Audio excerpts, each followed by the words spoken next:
Bueno, bienvenidos y bienvenidas a todos, a todas.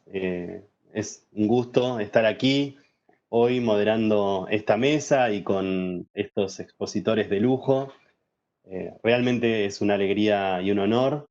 Quiero agradecer y felicitar al grupo de trabajo de Claxo, Políticas Educativas y Derecho a la Educación, a la Internacional de la Educación y al Ministerio de Educación por esta iniciativa y por hacer el esfuerzo de organizar una conferencia con esta magnitud en un momento como el que estamos viviendo, que creo que realmente es una señal muy alentadora de cómo nuestro ministerio, los actores sindicales de la educación y los investigadores, investigadoras comprometidos políticamente, ¿no?, desde el campo de la educación, toman el desafío fundamental de pensar lo que nos está pasando, en perspectiva con los problemas y con las agendas que teníamos, pero para pensar cuáles son las nuevas agendas de investigación y en este caso puntual, para pensar esas agendas de investigación en relación con las condiciones del trabajo docente. Esta mesa que se propone reflexionar sobre las nuevas agendas de investigación en torno a las condiciones del trabajo docente, es una propuesta, creo, en una línea para pensar una investigación educativa que se piensa para la acción, para producir cambios, y creo que en el mundo que estamos viviendo eso es urgente y necesario.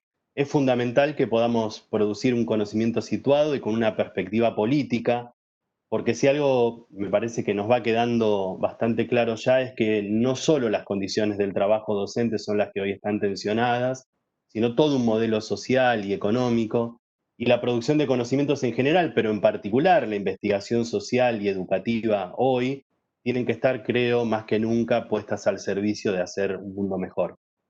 Entonces, el título de esta mesa, dijimos, es Nuevas agendas de investigación educativa, condiciones y tensiones en relación con el trabajo docente. Me quedo con esta última palabrita, ¿no? Tensiones, para dar inicio al panel y para escuchar a nuestros oradores, porque creo que uno de los desafíos es justamente poder pensar las agendas de investigación sobre las condiciones del trabajo docente en relación a varias tensiones.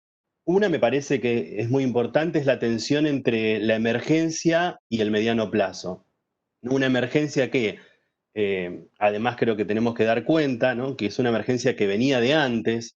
No podemos perder de vista que la educación en nuestra región viene ya asediada por lógicas mercantiles, por la privatización, la crisis de la infraestructura. Bueno, hace muy poquitos días aquí en Argentina se cumple un nuevo aniversario, ¿no?, de que Sandra y Rubén no están con nosotros, que creo que es una trágica muestra de que la emergencia está presente mucho antes de la pandemia, pero también la necesidad de pensar el mediano plazo en el que vamos a escribir y tenemos que escribir nuestras políticas y nuestras prácticas.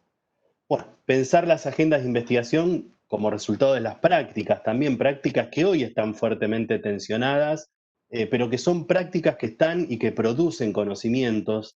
Las tensiones, podemos decir varias más, entre las tareas de cuidado y el trabajo, las tensiones de la accesibilidad, las tensiones entre nuestras nuevas y viejas desigualdades, ¿no?, las tensiones que se producen a partir de pensar lo que la virtualidad tiene como potencialidad y a la vez como peligro. Bueno, creo que la pandemia sin duda precipita algunas cuestiones que ya estaban en la agenda, pero también les da una nueva perspectiva a otras. Para pensar estas y muchas más cuestiones, tenemos hoy a este panel conformado por colegas de nuestra región que son claramente una referencia muy importante en los temas de la mesa y que realmente me enorgullece presentar a continuación para que podamos escucharles. La dinámica que les vamos a proponer es que cada expositora o expositor intervengan hasta 15 minutos. Luego de que finalicen las intervenciones, les propongo uno o dos ejes para que puedan hacer un cierre de unos nuevos 5 minutos más cada uno. Y si les parece bien, vamos a iniciar y a comenzar. La vamos a invitar a dar inicio a esta mesa a Elisa Bartolozzi. Elisa Bartolozzi Ferreira es profesora de la Universidad Federal de Espíritu Santo y directora de posgrado de esta universidad. Es investigadora en el campo de las políticas educativas y coordinadora latinoamericana de la Red Estrado, y además forma parte del grupo de trabajo que mencioné sobre políticas educativas y derecho a la educación, grupo de trabajo de Claxo. Bueno, Elisa, te damos la palabra. Muchas gracias por acompañarnos. Bom, olá, eu tentaré falar em portunhol e lo sinto se cometo muitos errores. Bom, mas me saludo ao grupo organizador dessa importante e grandiosa conferência internacional. E meu especial agradecimento aos coordenadores da GT e Claxo, Políticas Educativas e Direito à la Educação, e ao Ministério da Educação de Argentina. E saludos aos colegas que compartem essa mesa comigo e a todos os que nos atendem. Como historiadora que sou, nos resulta difícil analisar a história em curso, já que não é realmente fácil entender a história em que estamos implicados e assumimos por ideologias, hechos, verdades e até mesmo pós-verdades. Mas também sabemos que nosso presente está lleno de passado. E essa premissa nos dá as condições para usar uma lente analítica para reflexionar sobre a educação, e especialmente sobre o trabalho docente, em los dias atuais em que vivimos uma crise de saúde global que mata milhões de pessoas, lo que exigiu o cierre das escolas e levou o trabalho a casa. Uma pandemia que expõe e tensiona aún mais as desigualdades sociais na sociedade brasileira e latino-americana. A pandemia destaca as enormes desigualdades de classe, gênero e raça generados pelo modelo de sociedade construído pelo capitalismo neoliberal. A historiadora Lilia Schwartz considera que o século XXI agora começa com a pandemia, pois o pequeno microorganismo que não é visível a simple vista ha demonstrado a todos que a tecnologia, que tanto elogiamos, não ha logrado combater esse vírus. Então, se os hechos atuais nos levam a crer que o século XXI começa agora, esse ciclo está lleno de seu passado, que em caso brasileiro é uma história construída sobre a base da violência de todo tipo. A esclavitud, por exemplo, foi a maior violência praticada durante 300 anos em todo o território brasileiro, cujas consequências aún se observam hoje em dia devido a las taxas de exclusão que ainda persistem em la população negra com respeito ao acesso ao emprego, la escola, la universidade, saúde, etc. Outra violência característica do Brasil é o patrimonialismo praticado por las elites que tratam a esfera pública como se fosse privada.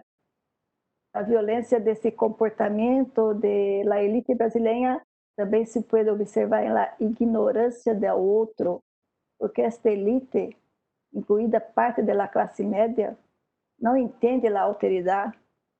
Sua conduta se guia só pelo egoísmo de seus privilégios. O outro é um invasor, uma pessoa sem direitos, ou algo assim como escravos foram tratados dessa maneira.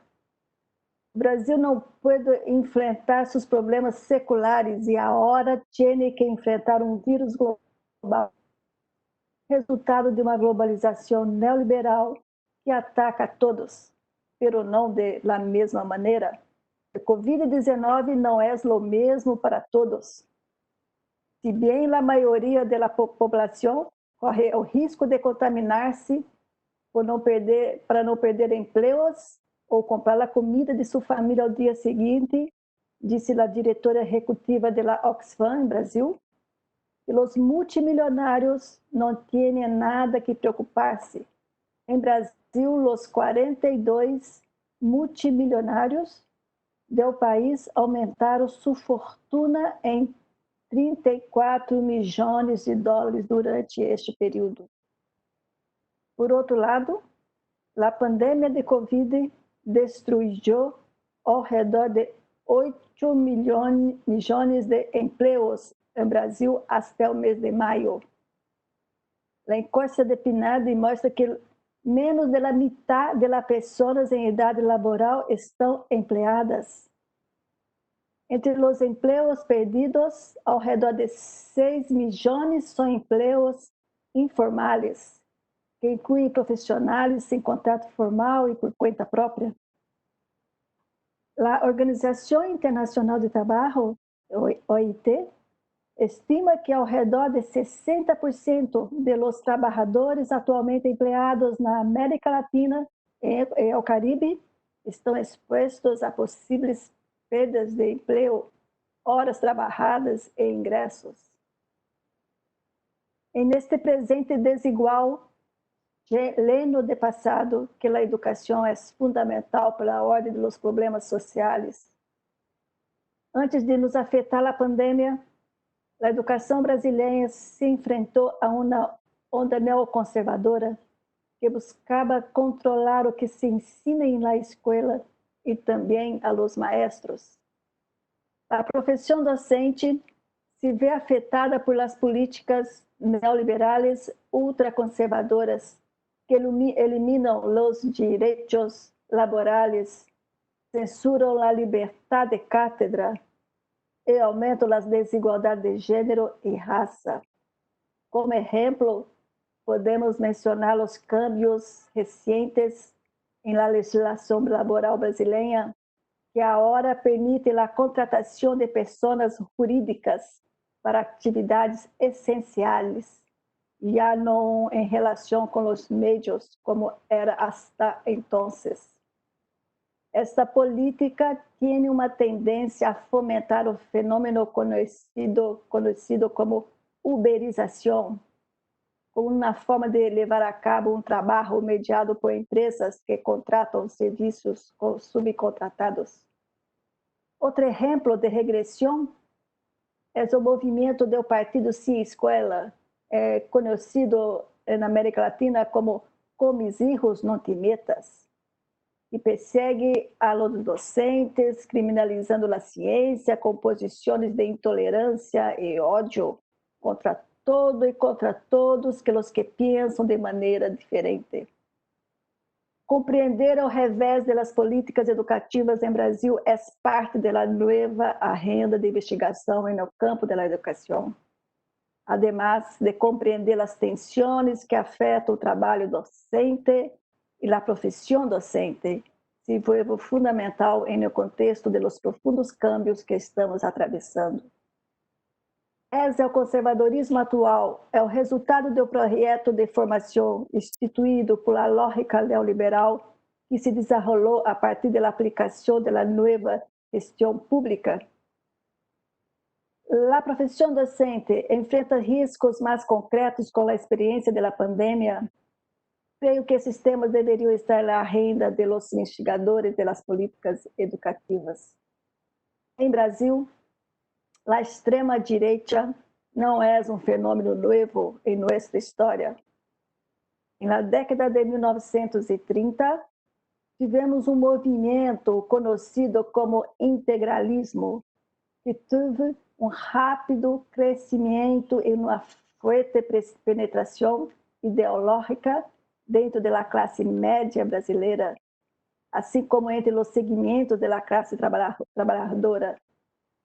A Ação Integralista Brasileira, criada em 1932, se convertiu em la primeira organização de massa em Brasil e alcançou 1 milhão de membros unidos por um sentimento anticomunista. Nada pouco para aquela época. Os integralistas defendiam o progresso moral inspirado no retorno a um ideal medieval da sociedade, com uma organização hierárquica, cujo nacionalismo tinha um conteúdo cultural mais que econômico. Su lema era Deus, pátria e família. Podemos dizer que temos rastros, vestígios desse integralismo no governo de Bolsonaro no Brasil.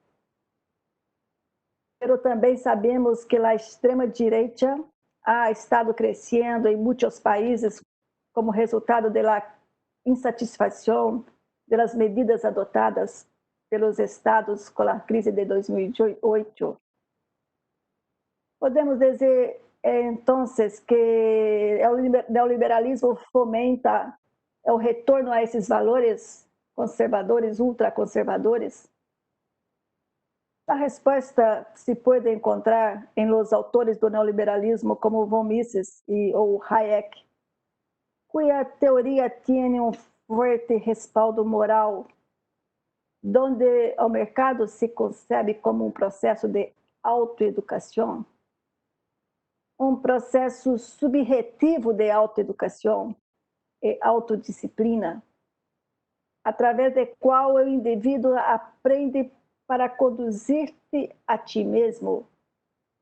A formação desse novo indivíduo exigirá da escola um papel decisivo que aponte à la constituição da responsabilidade individual e o autocontrole.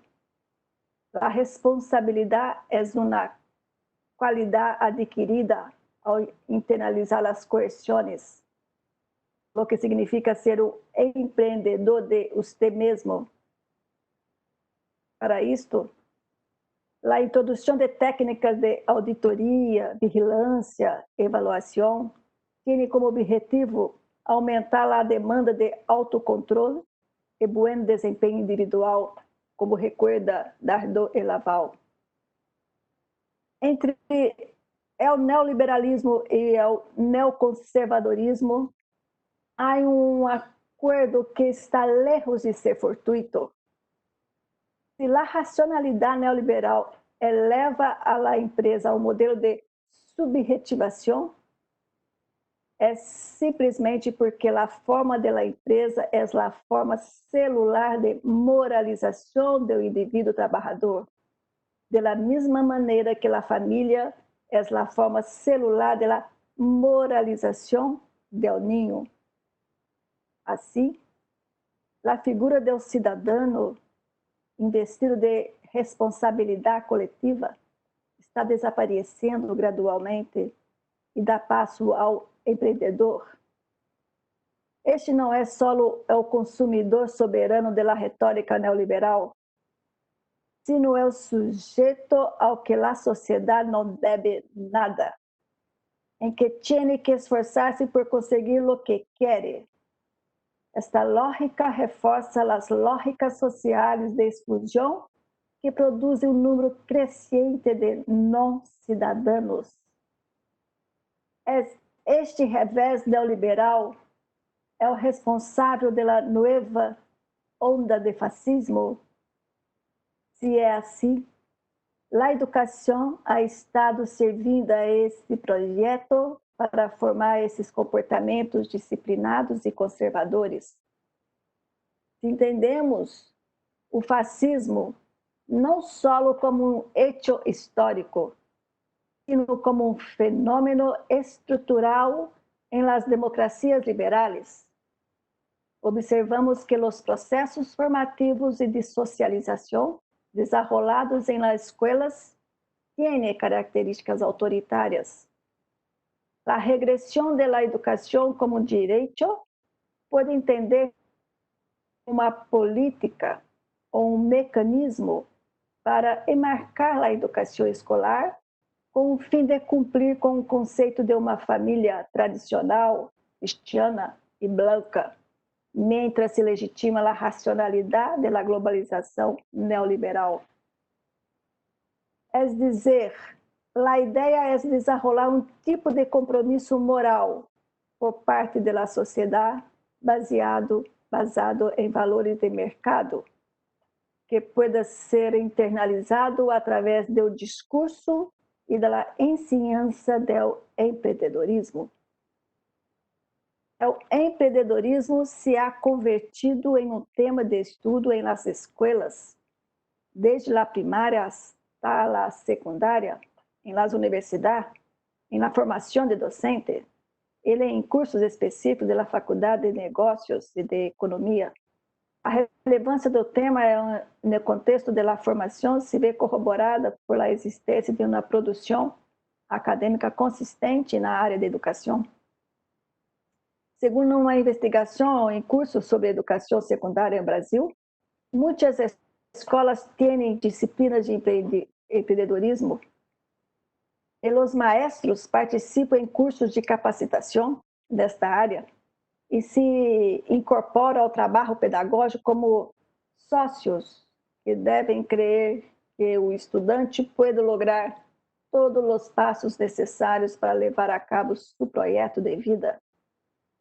Podemos dizer que há um câmbio em um sentido de capital humano, tal como lo conhecemos no século XX, cuja noção tinha uma dimensão externa. Era parte de um projeto das instituições para qualificar os trabalhadores. A noção de capital humano em século XXI, creio, se refere a uma conduta personal, construída internamente, baseada em valores. O projeto educativo atual já não é tão importante para a qualificação dos trabalhadores, como no passado recente, sino para guiar os jovens a tomar decisões racionais e sem poner em risco a dominação capitalista. Por lo tanto, capacitar as pessoas que governam seu comportamento é mais importante que resolver o problema do desemprego. O problema é que, em qualquer caso, pode manejar-se convencendo as pessoas de que são os únicos responsáveis de seu êxito profissional e que, para ter êxito, é necessário, especialmente, cambiar seu comportamento. Depende da eleição de elegir guiado por la prudência. Não é de estranhar que este projeto escolar em Brasil, que se ha expandido, seja reconhecido como a escola de eleição, onde os estudantes eligem seu projeto de vida e os trabalhadores docentes eligem trabalhar nesse projeto. E se um maestro não está bem avaliado, o gestor pode aceitar sua transferência. Este cenário transforma a identidade do profissional que se aleja de uma ética de serviço público hacia uma ética de empresa, onde prevalece uma nova linguagem, outra organização dos entornos pedagógicos e de mediação.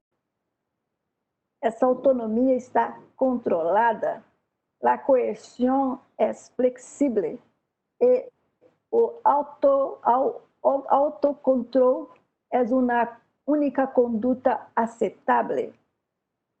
Os processos de formação de estudantes e de docentes se reduzem a um ato de mobilizar aspirações de realização personal ao serviço da escola-empresa, transferindo exclusivamente a responsabilidade ao cumprimento dos objetivos ao indivíduo. E isso, revelam as investigações, ha tenido um alto custo psíquico para os indivíduos. A política de eleição se basa em la competência, que é o princípio central da vida social e individual em neoliberalismo. A competência implica desigualdade. Además, neste modelo de escola, a remuneração está vinculada ao desempenho e à competência, reduzindo todas as formas coletivas de solidariedade. Neste cenário, agravado por la pandemia, a profissão docente, que em sua maioria é feminina, pode enfrentar um grave risco de reduzir seu tamanho, de aumentar a prática de individualização de los salários, de converter-se em uma profissão composta por uma maioria de pessoas jurídicas.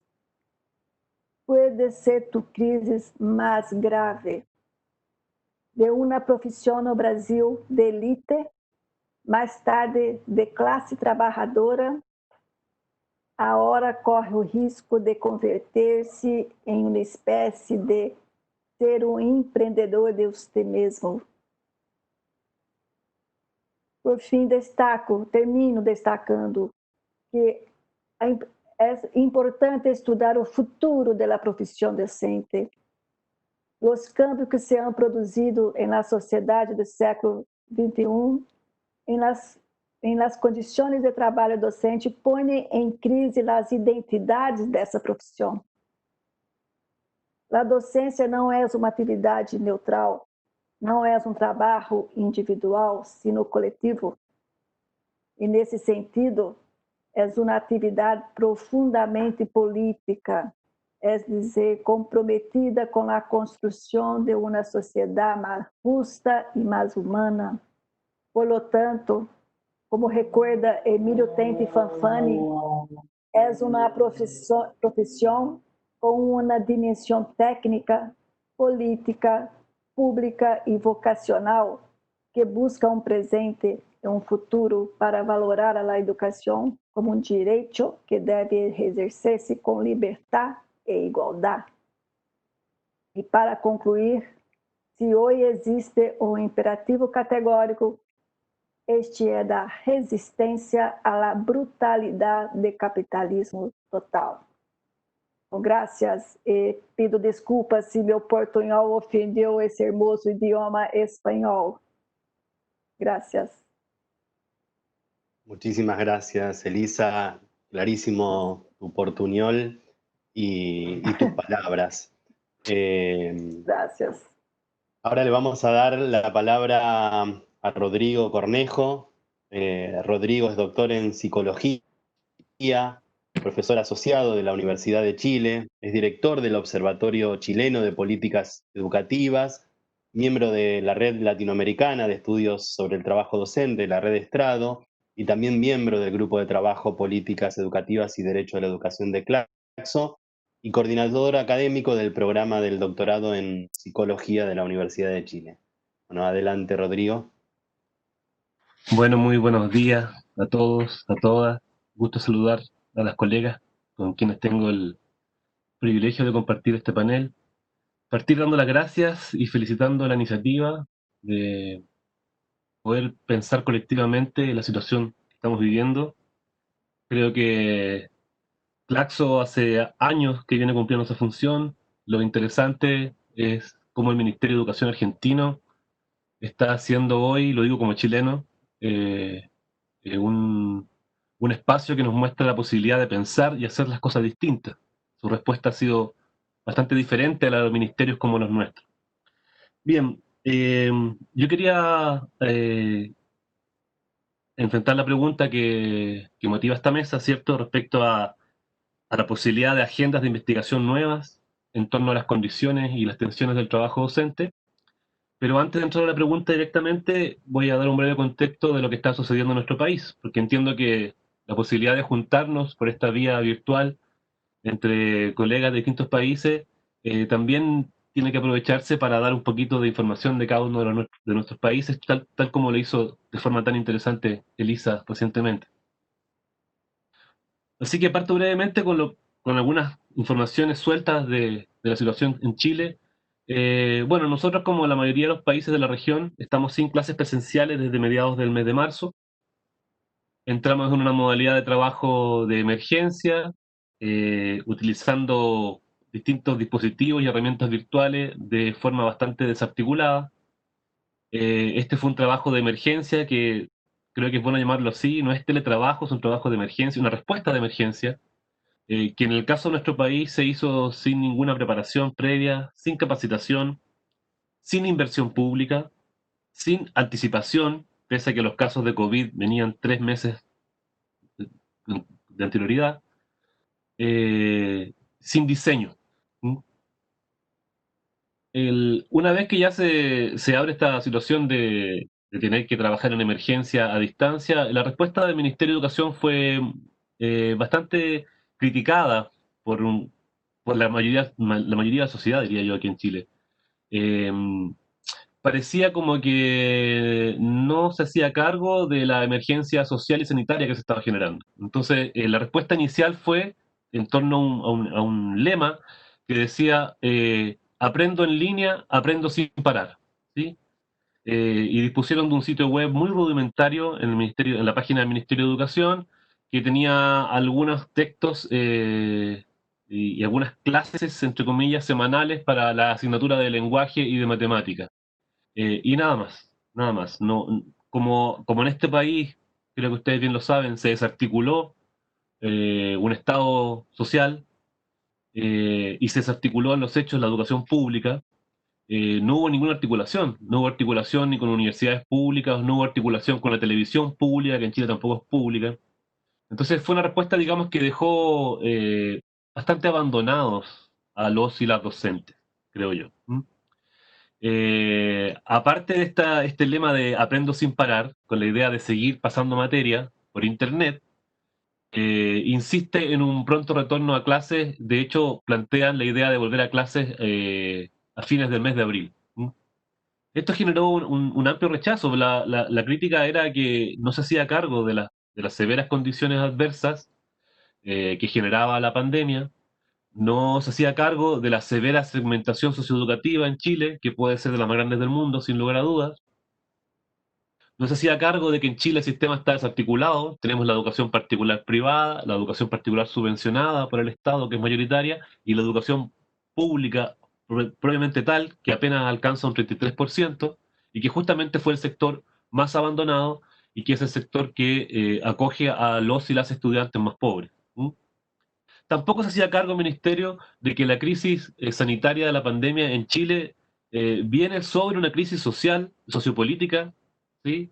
Que se genera a partir de, o que se visibiliza a partir del inmenso estallido social del 18 de octubre de 2019, que genera un cuestionamiento abierto al modelo, tal vez sin muchas alternativas aún, pero sí un cuestionamiento abierto al modelo, entre ellos el modelo educativo, y además un mes de marzo que estaba en el cual estábamos viviendo un proceso de movilizaciones ascendentes, ¿sí? Las escuelas públicas aquí en Chile habían empezado las clases, pero en realidad los y las estudiantes estaban absolutamente movilizados. Entonces, en ese contexto viene la pandemia, por eso la respuesta del ministerio fue tan criticada, tan burda. ¿Qué hicieron los docentes? Bueno, los y las docentes están agrupados aquí en Chile principalmente en el colegio de profesores y profesoras, al cual están afiliados básicamente los y las docentes de escuelas públicas. Tanto el Colegio de Profesores como algunos sindicatos docentes de escuelas particulares criticaron abiertamente la respuesta del ministerio, y las críticas se centraron básicamente en los siguientes elementos. Primero, no hacerse cargo de la brutal desigualdad de recursos, ¿sí? En términos de equipos, conectividad a Internet, posibilidad de espacios, etcétera. Situaciones de pobreza, pérdidas de trabajo, obligación de trabajar de los estudiantes. Segundo, esta insistencia casi majadera en que todo siguiera igual. Dentro de ello estaba la insistencia de que prontamente en estos meses se aplicara la prueba estandarizada aquí en Chile, que se llama el CIMSE, y que se aplicara la evaluación docente individual. Esa era la lógica del ministerio. Sigamos haciendo clases, cada uno estudia como puede y evaluamos a fin de año y vemos quién aprendió y quién no. Bueno, la crítica fue muy drástica, y además una cosa interesante que señala el Colegio de Profesores es que la prioridad debiera estar en el bienestar socioemocional de los y las estudiantes y sus comunidades. Es un tema interesante. ¿Por qué digo interesante? Porque, siendo muy sucinto, ¿no? Y muy parcial tal vez en mi comentario, siento que la postura articulada por los sindicatos docentes aquí en Chile consiguió ciertos avances. ¿Por qué? Porque demostró ser mucho más cercana al sentir de estudiantes y familias que la postura del ministerio. Eso apareció en todas las encuestas y era, digamos, algo que uno podía palpar claramente. ¿Sí? Esta postura, esta crítica del colegio de profesores y profesoras era mucho más cercano a lo que sentían los estudiantes y sus familias. El gobierno abandonó el discurso de avanzar sin parar. De hecho, sacaron el lema de su ministerio y se abrió la idea a una proceso que ellos llamaron de priorización curricular, que abrió otra polémica porque en el fondo quién decide qué contenidos son los más importantes que otros. Bueno, es una polémica que no entraré aquí por...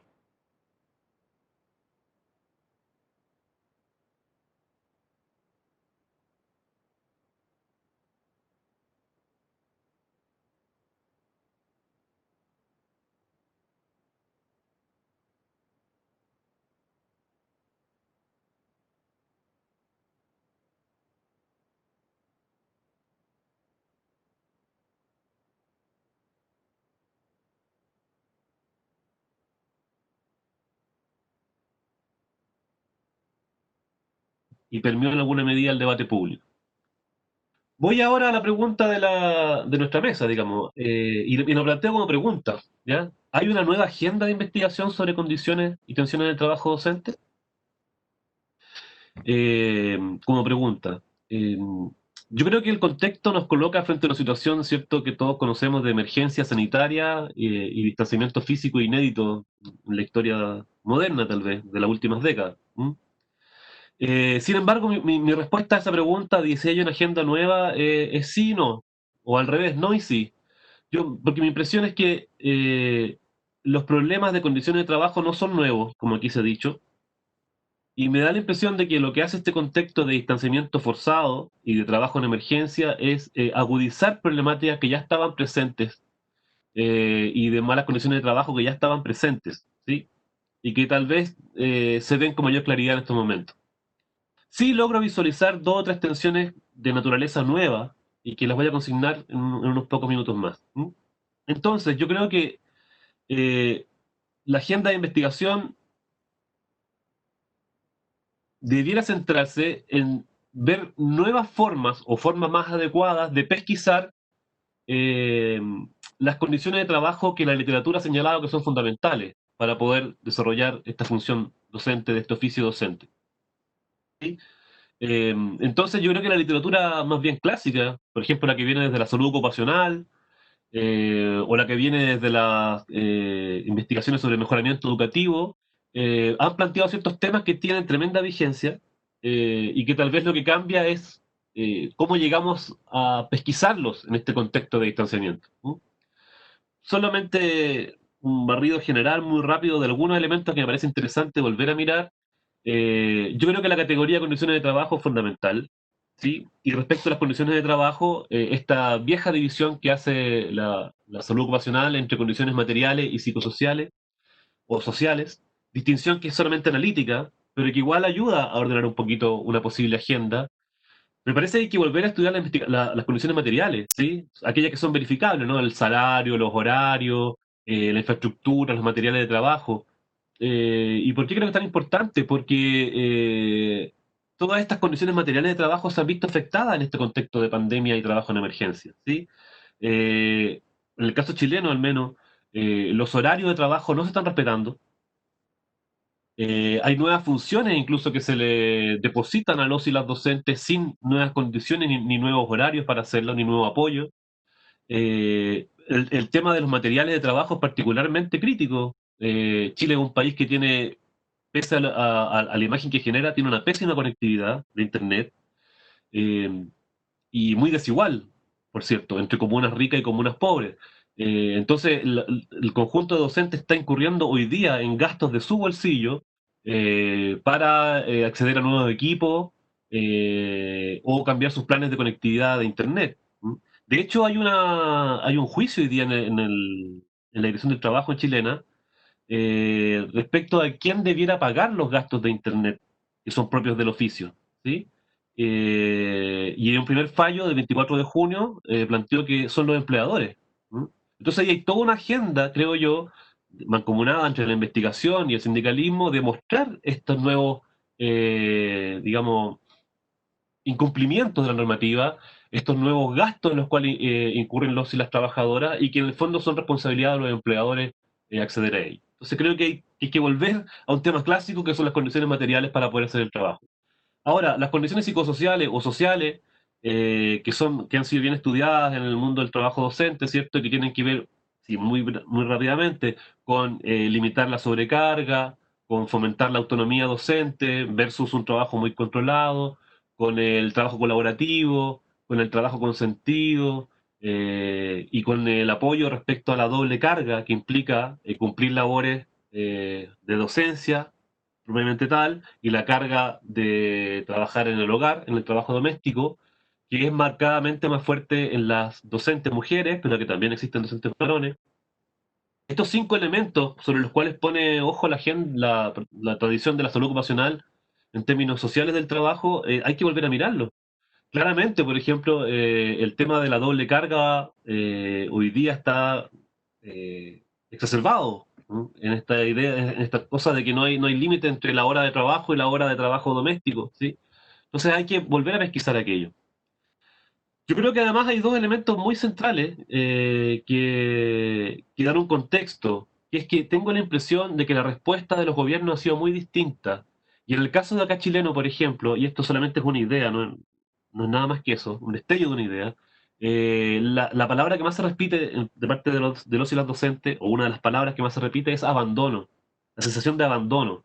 Yo siento que hoy día cobra más importancia que nunca la posibilidad de contar con un proyecto educativo nacional, con un Estado social, en el cual de alguna medida nos sentimos todos parte. ¿Sí? Y eso en Chile no está ocurriendo, claramente no está ocurriendo. ¿Mm? Bien, para ir cerrando ya, sí considero que hay dos o tres situaciones nuevas, de naturaleza nueva, digamos, que no son exacerbaciones de condiciones de trabajo que ya habían sido detectadas. ¿No? Y creo que sobre esas sí podría abrirse una agenda totalmente nueva.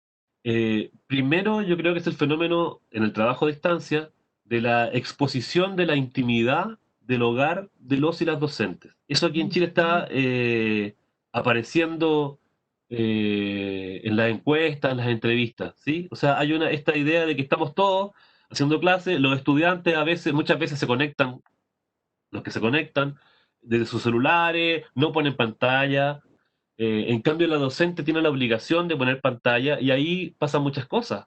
Se pueden aparecer sus hijos, sus hijas, puede aparecer su casa, su hogar, su cocina donde ella esté haciendo la clase. Entonces ahí hay un fenómeno nuevo, yo creo que hay que tener cuidado porque puede ser un poco amenazador o bastante amenazador para los y las docentes. El segundo elemento yo creo que es nuevo es la intromisión, voy a usar esa palabra, la intromisión de padres, madres durante las clases. Eso está ocurriendo y se está reportando bastante, ¿sí? Particularmente hemos recibido el reporte de profesores de historia, que tal vez aquí en el currículum chileno no sé si en todos los currículums, pero es tal vez la única materia en la cual se habla un poquito de la historia reciente, de la contingencia, y recibimos reportes de docentes que señalan que un padre ha interrumpido la clase, ha entrado, digamos, a la pantalla al lado de su hijo, digamos, y ha increpado al docente por señalar algo que supuestamente tentaría contra algún tipo de idea o política o con la cual la familia no está de acuerdo. Entonces, ese fenómeno es nuevo porque la intromisión de los padres siempre fue marginal anteriormente.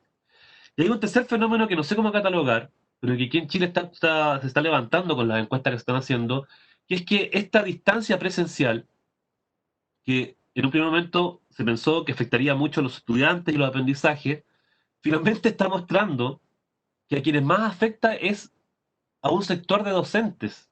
Hay un sector importante de docentes que señala que ha perdido el gusto por enseñar al estar trabajando a distancia. ¿Sí? Aquí uno puede traer las viejas eh, eh, afirmaciones, por ejemplo, del Orti, que decía que la principal recompensa para los docentes era esta recompensa socioemocional que se daba en la relación con el estudiante. Y que eso sostenía mucho. Sostenía malas condiciones de trabajo, sostenía a veces un agobio exagerado, ¿cierto? Una vigilancia. Bueno, esa recompensa socioemocional, este trabajo a distancia ha demostrado, por lo menos en nuestro país, que la ha empezado a disolver. Y bueno, nos ha parecido con una fuerza muy grande.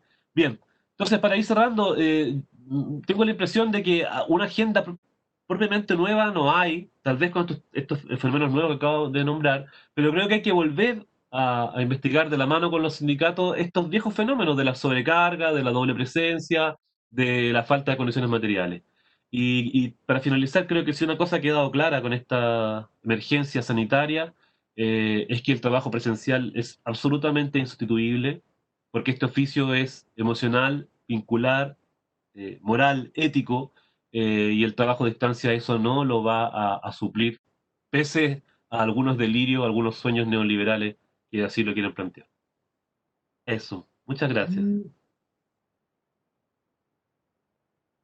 Excelente, Rodrigo, también clarísimo y con muchos puntos de contacto también con la intervención uno puede ir trazando un eje bastante claro entre las intervenciones de Elisa y la tuya también, que ya retomaremos. Ahora le vamos a dar la palabra a Sandra Ramal. Sandra es profesora en Ciencias de la Educación de la Universidad de La Plata, especialista en investigación educativa y en nuevas infancias y juventudes, y es secretaria gremial de Educación Superior y secretaria de Educación y Cultura a cargo de SUTEBA. Bueno, adelante, Sandra. Bueno, muchas gracias por la invitación. Preparé algunas líneas como para ir reflexionando. Voy a tomar 3 tópicos y voy a empezar así. Para nuestra organización sindical, la reflexión acerca de las condiciones de trabajo es parte de nuestra historia, ¿no? De nuestro origen, y a partir de la cual construimos agenda gremial. Ustedes saben que durante estos 4 años de gestión de Cambiemos nos vimos empujados a una vertiginosa producción de conocimientos a cara de sostener la batalla cultural y los derechos de los que nos vimos involucrados a nuestro pesar.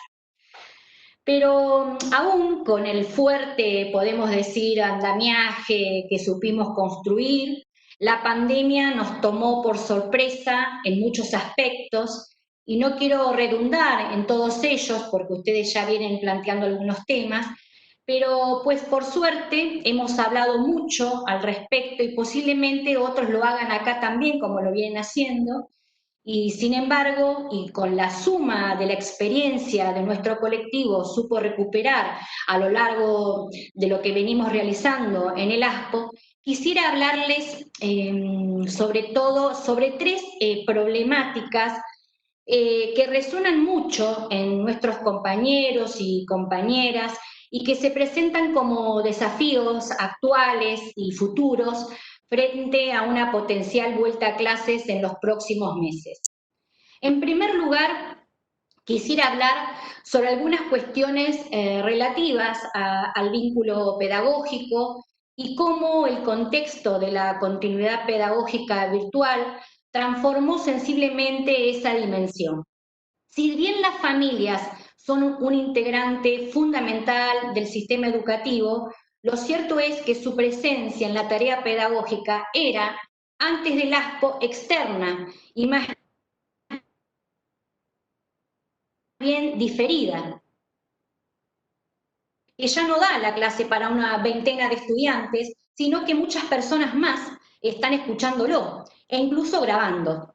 Y si bien las clases, podemos decir, son públicas y no hay objetivamente nada que no se pueda mostrar, es evidente que las nuevas condiciones de trabajo impactan en la pérdida de la intimidad en la construcción del vínculo pedagógico, de ambos lados.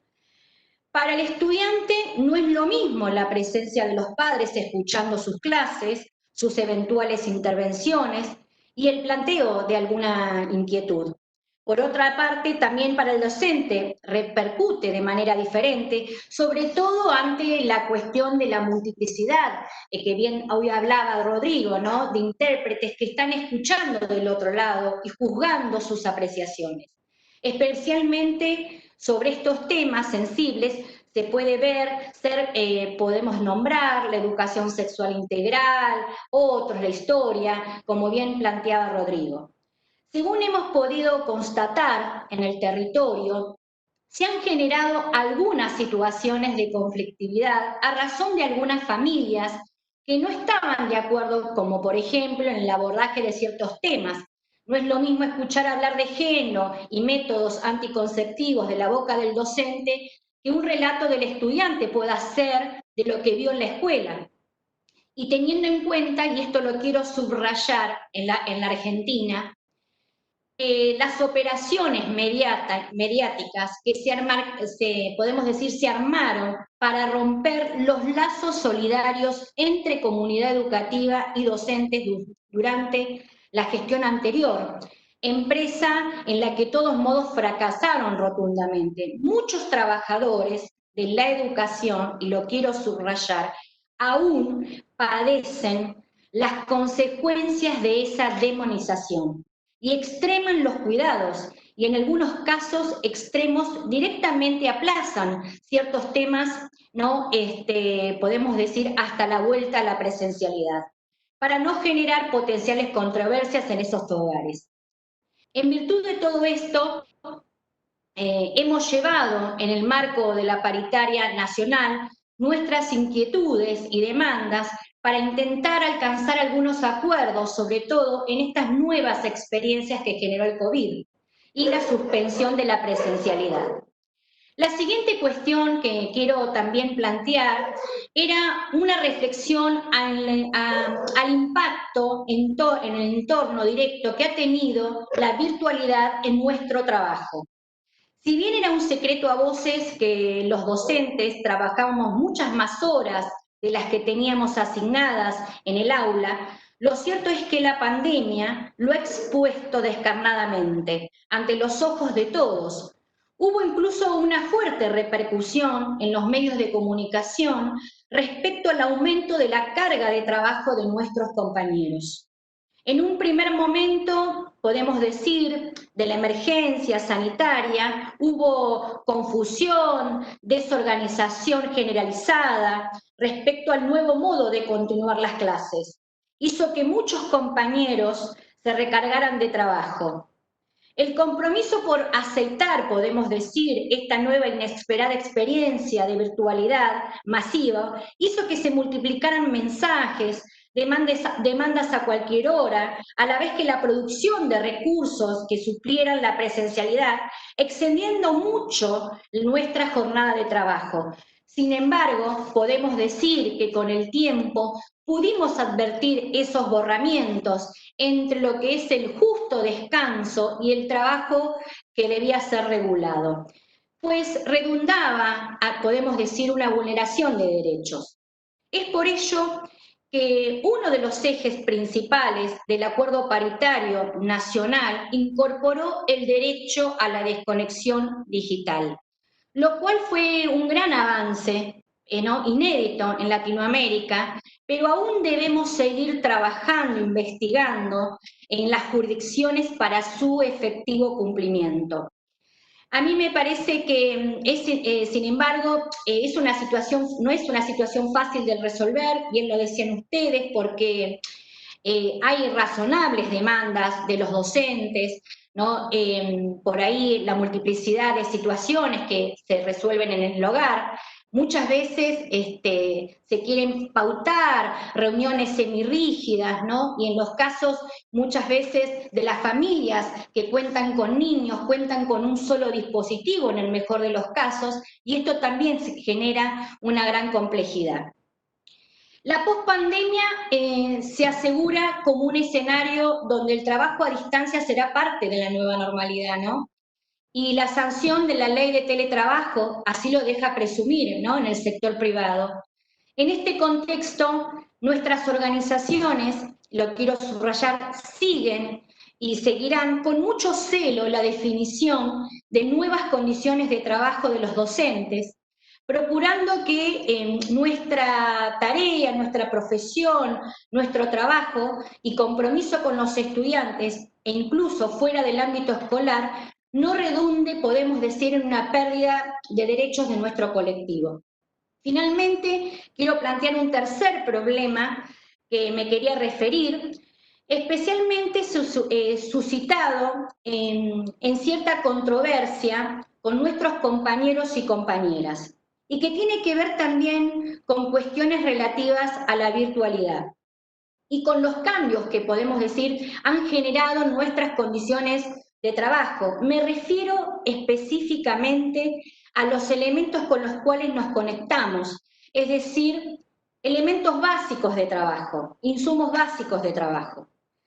En este sentido quisiera plantear dos áreas problemáticas. En primer lugar, una referida a los insumos materiales de trabajo, entre muchas heridas que nos ha dejado el ajuste de Cambiemos, que incluso nos ha costado la vida, como recién nombraba Damián, ha dejado la vida de dos compañeros del partido de Moreno, Sandra y Rubén, tenemos que mencionar la suspensión del programa Conectar Igualdad.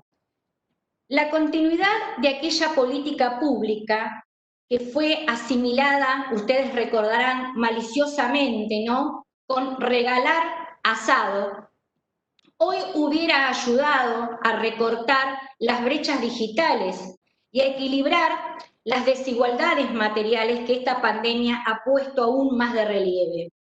En ese contexto, los enormes, y lo quiero subrayar, los enormes esfuerzos que ha realizado el Estado para garantizar la educación para todos y todas, ya sea con la entrega de los cuadernillos de continuidad pedagógica, como también algunos dispositivos, con la entrega de algunos dispositivos electrónicos para estudiantes de algunas regiones, eso me parece que está muy bien y nos sentimos orgullosos por tener un Estado presente al servicio del pueblo. Sin embargo, hay una política que ha suscitado cierta controversia que tiene que ver con aquella que facilitaba líneas de crédito para que los docentes pudieran acceder a la compra de computadoras.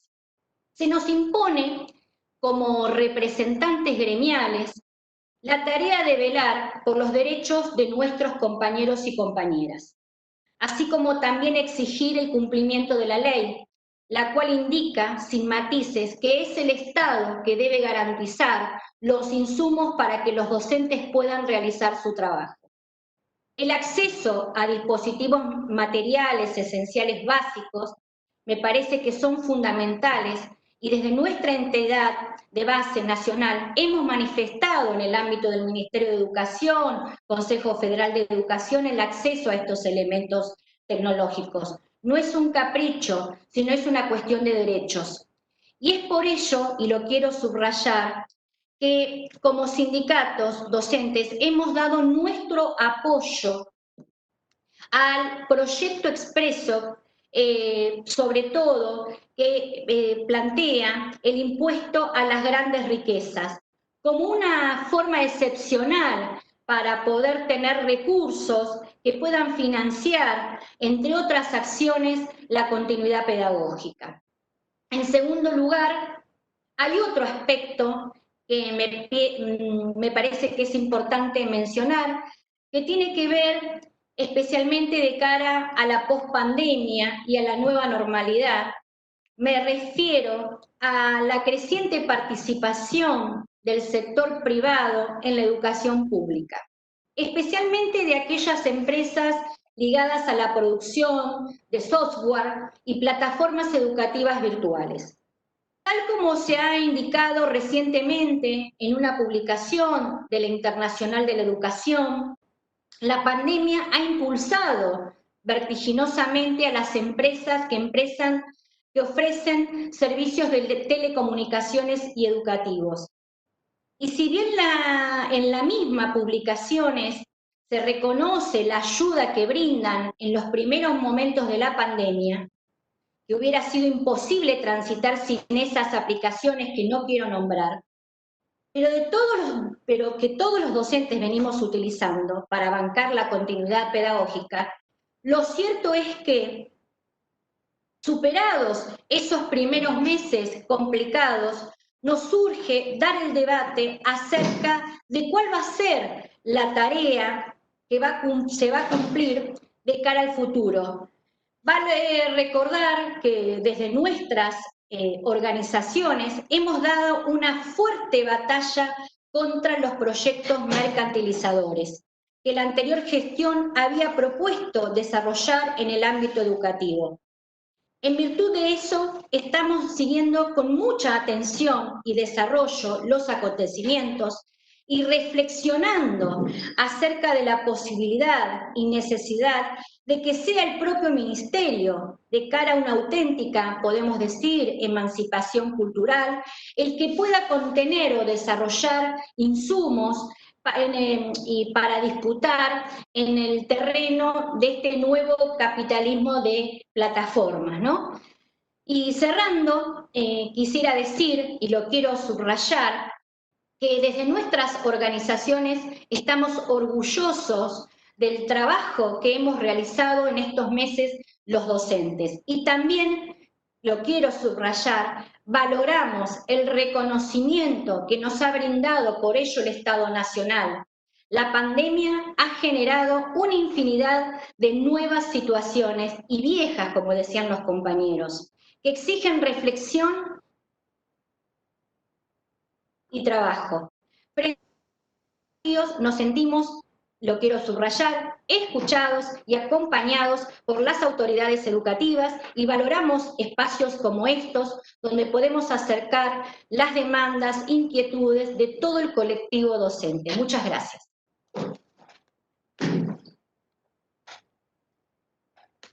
Muchísimas gracias, Sandra. Bueno, ahora sí, ya para ir concluyendo esta primera etapa de la mesa, le vamos a dar la palabra a Verónica Piovani. Verónica actualmente es subsecretaria de Gestión Educativa y Calidad del Ministerio de Educación de Argentina. Es licenciada en Comunicación Social de La Plata, de la UNLP. Fue decana de la Facultad de Pedagogía de la Universidad Metropolitana para la Educación y el Trabajo, la UMED. Es investigadora y docente universitaria. Se desempeñó como directora ejecutiva del INFOD, del Instituto Nacional de Formación Docente del Ministerio de Educación de Argentina, hasta el 2015, y fue directora provincial de Educación Superior y Capacitación Educativa de la provincia de Buenos Aires entre el 2006 y 2011, entre varias actividades más ligadas al sector educativo y docente en la gestión pública. Verónica, adelante, gracias. Bueno, muy buenos días. Quiero empezar agradeciendo este espacio y reconociendo el valor que tienen estos intercambios y por lo tanto poniendo fuertemente el acento en lo que significa escuchar a cada uno de estos y estas colegas para poder pensar juntos cómo transitar estos momentos y cómo proyectar un futuro. Y por supuesto a Claxo por compartir con nosotros esta iniciativa. Desde mi lugar, que hablo y como habrán notado por mis antecedentes en los que el desempeño en la función pública cobra una nota fundamental, parte de lo que voy a decir está impregnado por este posicionamiento que tiene que ver, que hablo en este caso como funcionaria del Ministerio de Educación de la Nación Argentina y que hablo en este sentido posicionada de alguna manera en la conexión entre las futuras líneas y las agendas de investigación con relación a algo que tiene que ver con las necesidades de establecer un vínculo virtuoso entre aquello que se investiga y lo que nutre, no exclusivamente, pero lo que nutre también la posibilidad de tomar decisiones en el campo de las políticas públicas. Tengo además el privilegio de haber hablado última, con lo cual tengo ese privilegio de haberlos escuchado y también un poco la necesidad de entramar parte de lo que pueda decir con relación a lo que ustedes han estado señalando. En ese sentido, me parece que la primera cuestión tiene que ver con un mínimo análisis de contexto, porque nos ubica también en un marco en el que las cuestiones que discutimos no atañen solamente a un país en particular, sino que son tendencias y tensiones que en las disputas que han tenido lugar y que siguen teniendo lugar en América Latina, nos van colocando en temporalidades a veces diferentes con relación a estos proyectos que han intentado hegemonizar la conducción de las políticas que han sido los proyectos neoliberales, y nosotros que nos encontramos en una etapa en la que casi sin tiempos de salida de esos proyectos intentamos reconstruir otras lógicas en nuestro país. Entonces quiero decir que la primera cuestión es que la caracterización que hizo Elisa, la caracterización que hizo Rodrigo en el caso de Brasil y Chile, y que de alguna manera Sandra señaló también como parte de nuestro pasado bien reciente, tuvieron notas significativamente semejantes.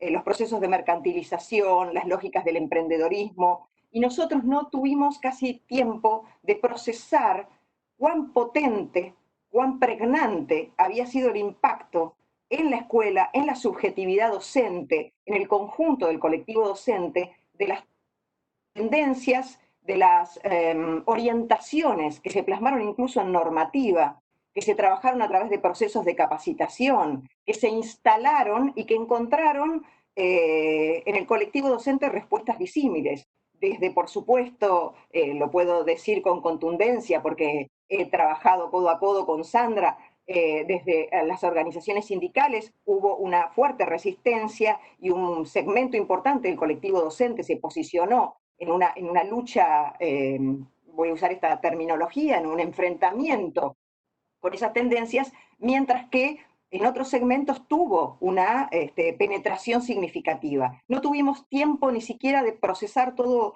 esto y nos encontramos con esta inesperada situación al inicio de nuestra gestión y del reposicionamiento de una política pública con orientaciones completamente diferentes, basadas básicamente en la construcción de una educación que se sustente en el derecho a la educación, que es el pilar vertebrador de nuestra ley educativa, que data de 2006. Quiero decir una cuestión fundamental en este punto, que es la centralidad del Estado.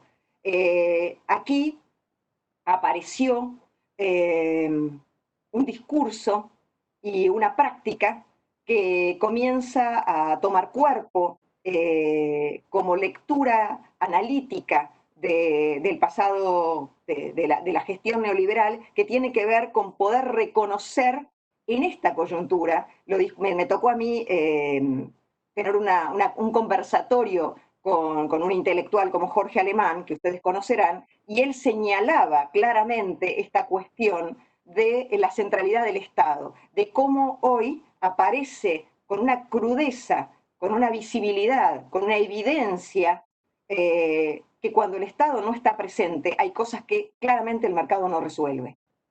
Y esto para nosotros es algo sobre lo que tenemos que seguir trabajando con mucha fuerza, insistir en el papel fundamental que tiene el Estado y la construcción de lo público y de lo común. Además es una nota identitaria de la tradición educativa argentina, la educación en lo común, que no significa homogénea, que significa atendiendo a la diversidad, pero que establece el piso de lo común.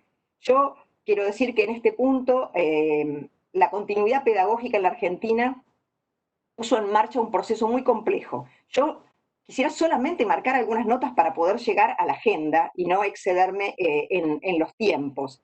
Quisiera en este punto no hacer un listado de las cosas que hicimos, porque la verdad es que no sé si vienen al caso, pero sí señalar algunas notas significativas y potentes de este proceso. Y luego establecer algunas temporalidades para pensar la agenda que ustedes han ido compuesto en un mosaico que yo además suscribo. Y para no ser reiterativa, pero sí para aprovechar, dado que me toca hablar al final, de poder colocar algunos énfasis. Quiero decir que la cuestión más preocupante que atraviesa toda esta discusión, y ustedes lo señalaron, es el incremento de las desigualdades.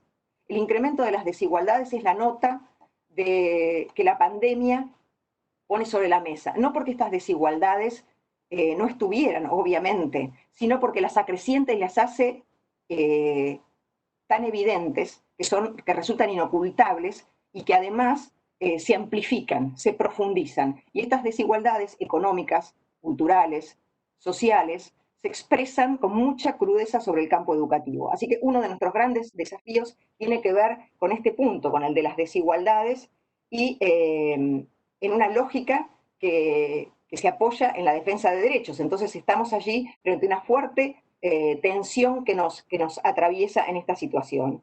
Quiero decir que tres grandes ejes a lo largo de este tiempo se han convertido en pilares de la preocupación y que de alguna manera, tanto en docentes, familias, estudiantes y políticas públicas, constituyen ejes vertebradores. La primera cuestión es la del sostenimiento de los vínculos en su perspectiva más integral y que atañe a las cuestiones subjetivas. La segunda es las políticas de cuidado y qué entendemos por el cuidado, no solo en términos sanitarios, y los riesgos que entraña también las derivaciones de una lógica de control o de neohigienismo asociado a las lógicas del cuidado y cómo esto impacta sobre el trabajo en las escuelas. Y la tercera tiene que ver con el eje de la enseñanza, con la organización institucional, la enseñanza, la organización en las escuelas, en 3 temporalidades. El momento de inicio de la pandemia, el momento que estamos ahora, que es el de los regresos graduales, escalonados, y todo lo que tiene que ver con la temporalidad de una segunda fase, y el tercer momento, que es el prospectivo. O sea, voy a usar estas 3 temporalidades, pero antes quisiera señalar brevemente esto que dije que iba a comentar, que tiene que ver con el esfuerzo que ha significado acompañar el trabajo de docentes, escuelas, jurisdicciones y las políticas que se llevaron adelante de manera mancomunada en el Consejo Federal de Educación, que articula todas las jurisdicciones, junto con el trabajo de los compañeros y las compañeras de los sindicatos docentes y distintas colaboraciones que han contribuido para que se puedan poner en marcha estas políticas que tienen como centro el reconocimiento, esto sí, es casi una definición en este punto, el reconocimiento de que el fundamento de cualquier acción educativa siempre son los sujetos y sus prácticas. No hay dispositivo que pueda, e instrumento que pueda reemplazar esta centralidad. Entonces todo se apoya en esto y lo demás también tiene un papel fundamental, pero el fundamento, digamos, el núcleo sobre el que se apoya toda la política que llevamos adelante tiene centralidad sobre los sujetos y las prácticas. En este punto quiero simplemente reseñar muy brevemente que pusimos en marcha un programa para la continuidad pedagógica, se llama Seguimos Educando. Sandrita comentó recién algunas de sus notas, 14 horas de programación de televisión diaria para todos los niveles del sistema educativo y modalidades. Supuso además algo que es una definición política potente, que es que arranca con 0,3, porque el nivel inicial constituye una unidad pedagógica de los 0 a los 5 años, así que hubo programas de televisión, de radio, el portal Seguimos Educando, que es un repositorio de recursos, y cuadernillos impresos para las poblaciones más alejadas y vulnerables, con actividades diarias, y donde programas de radio, TV y cuadernillos tienen una articulación no mecánica, pero sí una sinergia común. Quiero decir que se acaba de terminar la evaluación nacional que se presentó hace pocos días, que incluye también cuestiones vinculadas al trabajo docente, donde para, digamos, de alguna manera, alegría, pero al mismo tiempo preocupación, porque esto es importante, no tomárselo a la ligera ni abrazarse de los datos de manera precaria. El 95% de las familias manifestaron haber estado conectados y recibir tarea, lo cual habla de el trabajo docente en un sentido positivo, pero también marca las tensiones sobre las que hablábamos. Los acuerdos federales y los acuerdos paritarios de los que se señalaron aquí, la conformación de un consejo con la participación de los sindicatos para establecer todas las acciones de la continuidad pedagógica y del programa Seguimos Educando, las acciones de formación docente con jornadas nacionales de formación docente y ahora la Semana Federal de Capacitación para la preparación institucional y del colectivo docente, junto con sus equipos de supervisión y directivos, para la reorganización, ¿sí?, del regreso gradual, escalonado y de acuerdo a las condiciones sanitarias a la presencialidad. Me quedo simplemente con esto y tomo ahora sí la pregunta de Rodrigo. ¿Por dónde pasaría lo mismo? O sea, ¿por dónde pasaría una agenda? ¿Es lo mismo? ¿Hay algo nuevo en esa agenda? Yo creo que la respuesta de él, yo la respondería con el sí y el no. Hay cosas nuevas y hay cosas que son estructurales en la agenda sobre las condiciones del trabajo docente. Y en esto para esto me voy a apoyar en los 3 momentos, en las temporalidades. En el momento de suspensión e inicio, esto supuso cuestiones vinculadas a las condiciones de trabajo, que son las condiciones de trabajo que ustedes señalan, que tienen que ver con todo lo que se hizo con premura, con todo lo que se hizo sin y con preparación previa. Recordemos que la Argentina en 2012 puso en marcha un postítulo gratuito de formación y educación en TIC y 14 postítulos más, y un programa de formación situada. Recordemos que había puesto una política pública de equipamiento que fue suspendida, y en esto es donde cobra particular vitalidad la cuestión de la pregunta sobre la centralidad del Estado. Quiero hacer un paréntesis aquí, los mismos actores que hoy se rasgan las vestiduras frente a los datos de la evaluación que muestran el porcentaje de niños, niñas, jóvenes que no cuentan con equipamientos, son los mismos que denostaron las políticas de entrega de equipamientos con las ridiculizaciones que Sandra señalaba. Es decir, estas son también las paradojas de los discursos públicos que inciden sobre la construcción de los posicionamientos sociales en temas que permanentemente, y en línea con lo que decía Elisa, disputan en la construcción de visiones, en batallas culturales en las que se busca extender esa lógica individualista, mercantil, competitiva y sobre todo prescindente de la política pública y de lo que construye las condiciones para lo común y la igualdad. Pero vuelvo sobre el primer punto. En ese momento de inicio, ¿sí? En esta primera temporalidad, encontramos entonces todas las cuestiones que obedecen a la construcción del sostenimiento del vínculo. Y esto apareció fuertemente en el colectivo docente como una de las primeras preocupaciones. Se pusieron en marcha un conjunto de iniciativas jurisdiccionales, nacionales y también institucionales. Y de cada docente que hicieron esfuerzos, pero nosotros no abonamos la lógica del docente heroico, de la cuestión sacrificial, de un docente solo que como una especie de cruzado sale a, diríamos acá en Argentina, a bancar la parada. Aquí se trata siempre de cómo se andamia desde las condiciones la posibilidad de ese trabajo.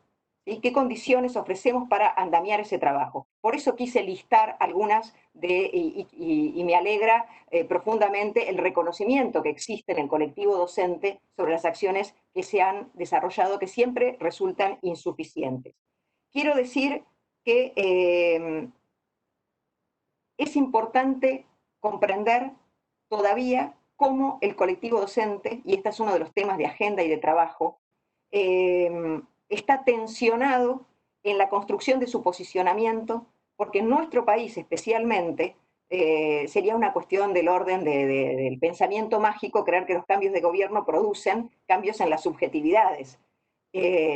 Lo que tenemos que hacer es seguir pensando, trabajando e investigando cómo se compone el campo de las subjetividades docentes en términos de los discursos, de las representaciones y de las prácticas, y cómo las memorias, las tramas que se expresan en sus cuerpos, en sus prácticas y en sus haceres, entrecruzan estas cuestiones, y hoy en un momento tan peculiar adquiere una relevancia sustantiva poder mirar estas múltiples cuestiones. Quisiera también trabajar otro eje que articula esto y que trama con la cuestión del vínculo que los docentes trabajan, que tiene que ver con las subjetividades juveniles y un campo de tensión en el campo de las identidades. ¿Y cuáles son los polos de identificación subjetiva que los docentes tienen, porque somos parte de la comunidad, y también los estudiantes? ¿A qué me refiero con estos polos de identificación subjetiva? El mercado es un polo potente. Las redes sociales es una ventana hacia las ofertas constantes del mercado. Abrís tu página y te aparecen una serie de invitaciones al consumo. Entonces ahí aparece también la cuestión de cuáles son el polo comunitario, el polo de la esquina, ¿sí? de la ranchada, de la calle, ¿sí? El polo, estoy usando expresiones muy populares de la Argentina, el polo que tiene que ver con los medios de comunicación, el polo que tiene que ver con el mercado, el polo que tiene que ver con la escuela. La escuela también tiene una tradición y una lógica, pero que dialoga y articula. En esto tenemos que seguir investigando y trabajando. Porque este diálogo es potente con relación al trabajo docente. Cómo el trabajo docente todo el tiempo articula en sus propias subjetividades con las de los niños, las niñas y los jóvenes. Aparece una cuestión en el regreso que para nosotros es sumamente importante a trabajar y que creo que es la que más nos desafía. En esto quizás es bastante diferente a lo que han planteado Elisa y Rodrigo. Nosotros entendemos este proceso de regreso como, así como el sistema educativo es una invención, dirían muchos de nuestros colegas, una invención que adoptó sus formas, las formas que la modernidad le dio, un cronosistema con enseñanza también simultánea, con grupos homogéneos, es decir, una serie de cuestiones que hacen al corazón pedagógico, que formateó. El saber pedagógico se apoya sobre formas que adoptó el sistema educativo, que fueron invenciones. Hoy estamos, acá recojo a Simón Rodríguez, con el inventar o errar. También estamos en un momento de reinvención. Es una oportunidad que, apoyado sobre tradiciones, podemos repensar problemas que detonaban, que nos estallaban en la cara y que hablan de la posibilidad de esos que eran secretos a voces, que ese sistema que no funcionaba y para el que inventamos muchos parches, podamos repensar una nueva morfología del sistema educativo en su conjunto. Y esto obviamente tiene su correlato potente sobre el colectivo docente, porque no existe sistema que se diseñe que no sea con los docentes, no es para los docentes, es con los docentes. Entonces, aquí tenemos también otro núcleo de investigaciones que son actuales y son prospectivas. Estamos construyendo un conjunto de acuerdos federales que los pensamos para la coyuntura, pero que pueden ser pilares de un horizonte de oportunidad. En el medio de la tragedia se abre un horizonte de oportunidad para alterar algo estructural de la organización, de los tiempos, de la enseñanza, de la distribución de los saberes, de la evaluación, de las formas de organizar la escuela, de habitar la escuela, de modelizar lo que es la escuela. Ese modelo basado en esas lógicas que fueron las propias del sistema escolar moderno, hoy encuentra una oportunidad de ser revisado. Y eso impacta potentemente sobre la organización del trabajo docente. Reorganización institucional, reorganización pedagógica, reorganización del trabajo docente, ¿sí? Son los pilares que constituyen la vida en la escuela. Así que ahí tenemos cómo se reconfigura, ¿sí? Priorizaciones curriculares, Rodrigo habló que habían generado, bueno, aquí son pedidas, son casi un clamor, como la idea de los ciclos, la idea de detonar las unidades tradicionales, bajo un cambio, de repensar las unidades, la unidad del aula, otro tipo de agrupamientos. La pandemia nos obliga, por la heterogeneidad que vamos a recibir, a pensar otros agrupamientos, otras formas de evaluación formativa, de una evaluación que permita un ida y vuelta, de una evaluación que permita acompañar fuertemente y sostener las trayectorias, que permita ingreso, permanencia y egreso con aprendizajes. Y esto nos pone de cara a otro problema que tenemos que investigar fuertemente, que son aquellos que están ligados a la desescolarización de sectores que a partir de la pandemia van a quedar fuera.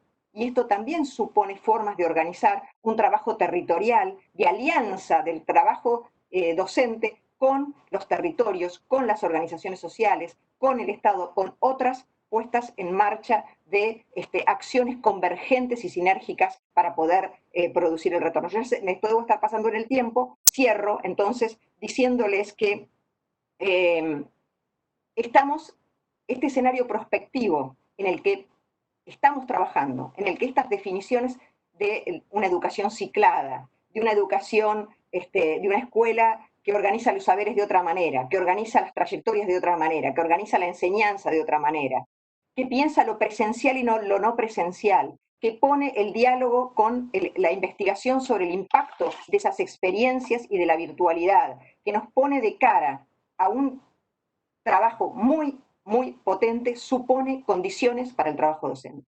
Condiciones que son materiales y simbólicas, que son pedagógicas y que son parte de la agenda que estamos trabajando en los acuerdos paritarios y con las compañeras y los compañeros. Porque el desafío es enorme, es enorme. No se trata de hacer pequeñas correcciones de coyuntura. Se trata de pensar que esta coyuntura también nos sobre la oportunidad de tomar viejos problemas y de poder encararlos de manera profunda, ir siguiéndolos sin exponernos tampoco a enormes como lo que sería aquí como tirarse a la pileta en una condición, que no existan las condiciones. Tenemos que andamiar esas condiciones, con condiciones andamiadas, procesuales. Pero en esos horizontes nos encontramos hoy. Por eso creo que nos abren una agenda sumamente potente de investigaciones para ver si esas experiencias que pueden aparecer como coyuntura pueden quedar, qué de eso puede quedarse para reorganizar la morfología de un sistema educativo en el que podamos blanquear buena parte de esos problemas, encontrar las soluciones a mediano y largo plazo, o algunas soluciones provisorias, pero potentes, que den cuenta de lo más importante, que es garantizar las trayectorias de nuestros estudiantes de la mano de un trabajo docente validado, reconocido y con todos, digamos, sus derechos puestos sobre la mesa. Así que bueno, más o menos ahí nos quedamos. Bueno, Verónica, la verdad, lo voy a decir como argentino, sobre todo, es un orgullo escuchar que estas palabras salen del Ministerio de Educación, y que son palabras que además ya muchas están puestas en acciones. La verdad que impresionante. Y hemos tenido una mesa, un panel, bueno, con una variedad de roles y de actores, ¿no? Desde el ministerio, los docentes organizados gremialmente, investigadores del campo y con un mapa regional. Y la verdad que es muy difícil. Salieron, creo que sistematizar esta mesa va a ser muy interesante y rico, porque creo que, por un lado, se fueron alimentando mutuamente, aunque por ahí no se habían llegado a escuchar, y mucha coincidencia, ¿no? A pesar de ubicar roles distintos dentro del campo educativo, muchas coincidencias, lo cual hace ver que hay una agenda que está clara, que hay una agenda que ya estaba, que hay una agenda que también plantea nuevas necesidades, pero que empieza a tener claridad. Y entre tanta penumbra que trae la pandemia, esa claridad creo que es muy importante. La verdad es que querría profundizar sobre algunos aspectos. Tenemos 15 minutitos más para charlar, 5 minutos más cada uno. Y creo que profundizar sobre los aspectos de las condiciones materiales y la cuestión de la subjetividad, que estuvo muy presente en todos, sería un tema interesante. Pero lo último que dijo Verónica me dio la idea de tirarles, para que ustedes decidan por dónde entrar a esta nueva parte, pero de tirarles la idea de pensar un poco el escenario prospectivo, ¿no? Hacer un poco de perspectiva sobre que ya vienen haciendo, que ya lo vienen instalando, pero me gustó mucho la idea de retomar la idea de inventamos o erramos. Me identifica realmente. Creo que estamos parados en esos dilemas históricos, y en ese sentido les propondría ampliar sobre en qué sentido creen ustedes que podemos aprovechar este horizonte de oportunidad. No, bueno, usó una palabra fuerte recién Verónica, detonar, pero yo creo que de alguna manera la pandemia es un terremoto. Si bien ya estábamos en un mundo que estaba en un sismo permanente y que estaba moviendo muchas estanterías, la pandemia es un terremoto. Elisa dijo, ¿no? Inicia el siglo XXI.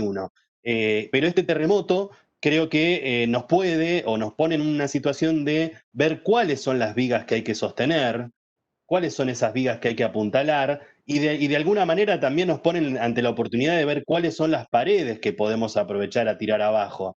Y a su vez nos ponen un dilema muy importante de no equivocarnos, de no sostener las vigas incorrectas, que a veces la emergencia nos pone en esa tensión, y de no tirar abajo las paredes incorrectas, que a veces el mercado y el neoliberalismo nos quiere obligar a aprovechar a tirar muchas de esas paredes. Bueno, en ese sentido lo que les propongo es hablar 5 minutitos más cada uno. Sé que es casi imposible para esta propuesta, pero en este sentido más prospectivo de pensar cómo aprovechar este horizonte de oportunidades.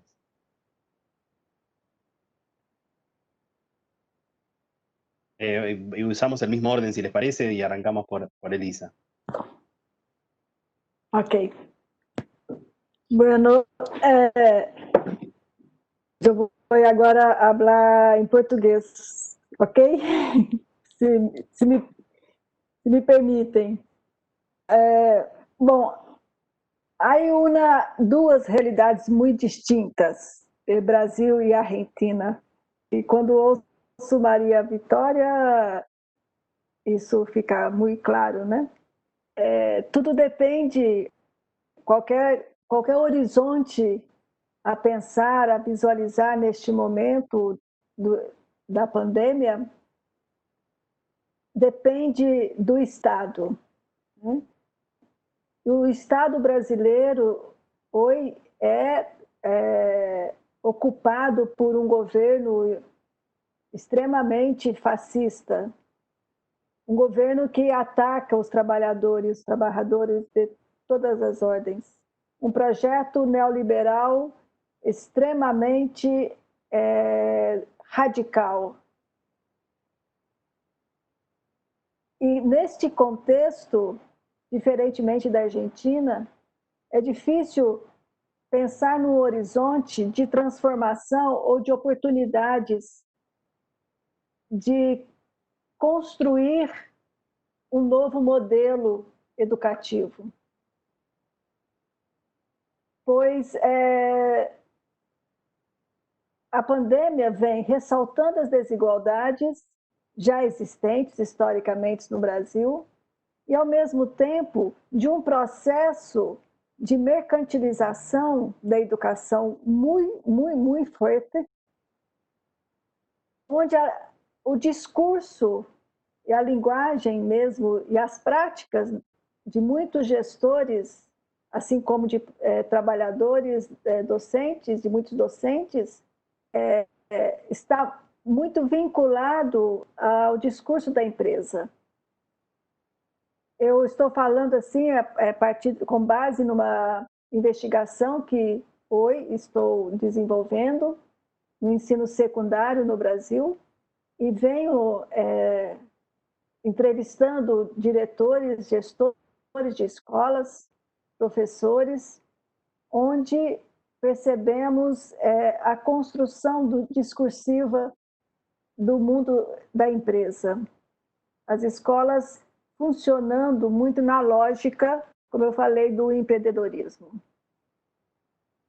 Portanto, antes da pandemia, nós já temos isso. Hoje, com a pandemia, o que nós temos é uma intensificação do trabalho, né?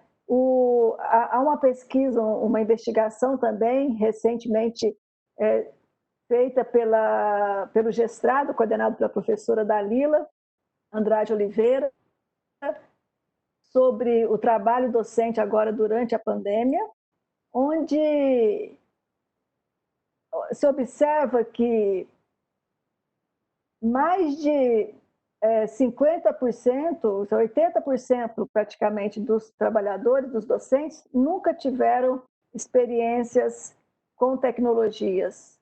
E a formação nesse período, a formação docente é dada reconhecida apenas por cerca de 40% dos docentes. E na minha pesquisa eu vejo, venho observando que as formações vêm acontecendo como uma mobilização interna das escolas. Ou seja, não há uma política de inclusão digital, não há uma política de formação, né, dos docentes para atender as questões hoje postas pelo ensino remoto. Portanto, o nosso horizonte não tem como ser muito otimista. Apesar de o otimismo sempre estar no nosso horizonte, mas as condições estruturais, as perseguições em relação aos professores, aos trabalhadores, é muito grande. Por isso, então, que na minha fala eu atentei sobre a questão de pensar o futuro, qual o futuro do trabalho docente? Porque a legislação hoje trabalhista no Brasil, ela simplesmente possibilita que os trabalhadores docentes sejam contratados por via individual, ou seja, de aumentar as demissões no setor privado, nas escolas privadas no Brasil, assim como nas universidades. Nós já estamos observando um alto índice de demissões de maestros. Então, essa é uma tendência que nós precisamos ficar atentos. Então, eu acho que, como o Rodrigo falou, há novas investigações, sim e não. Mas do meu ponto de vista, há uma nova tendência em relação à profissão docente, com riscos sérios de reduzir e de fazer com que a profissão chegue numa situação como nós estamos vendo os outros setores de trabalho no Brasil. Então, o nosso horizonte não é muito otimista, Damião. Não consigo ter muito otimismo, mas acredito que os nossos trabalhadores, as nossas trabalhadoras docentes vão conseguir construir uma nova agenda, os movimentos sociais, assim como os fóruns de educação que nós temos no Brasil, estão resistindo bravamente a esse conjunto de políticas fascistas que nós vivemos. E só para citar, nós tivemos uma vitória agora com a aprovação do Fundeb, que é a forma de o financiamento da educação brasileira, educação básica brasileira, o que significa que os movimentos sociais, os trabalhadores, as trabalhadoras podem conseguir, né, na resistência, frear, né, qualquer invasão, qualquer tipo de situação de ataques que nós estamos vivendo no nosso trabalho. Então, agradeço muito, muitas graças a todos e todas, e termino aqui minha palavra.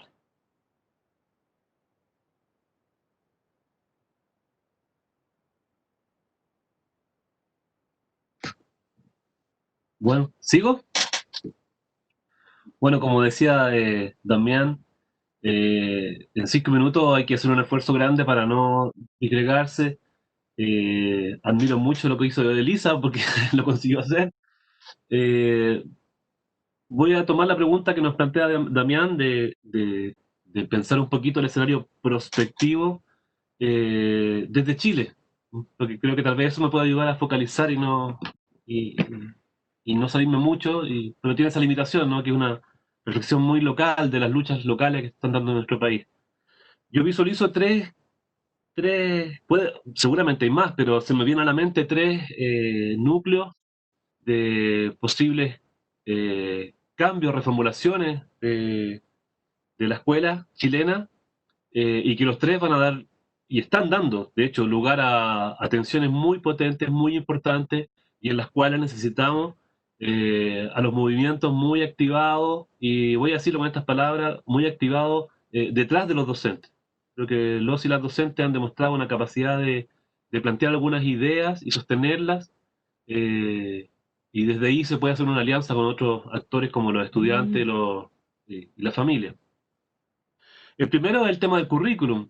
que bien nos mostraba Verónica. Acá en Chile lo que pasa con el currículum es interesante porque el currículum era de los pocos puntos que tal vez no habían entrado al debate.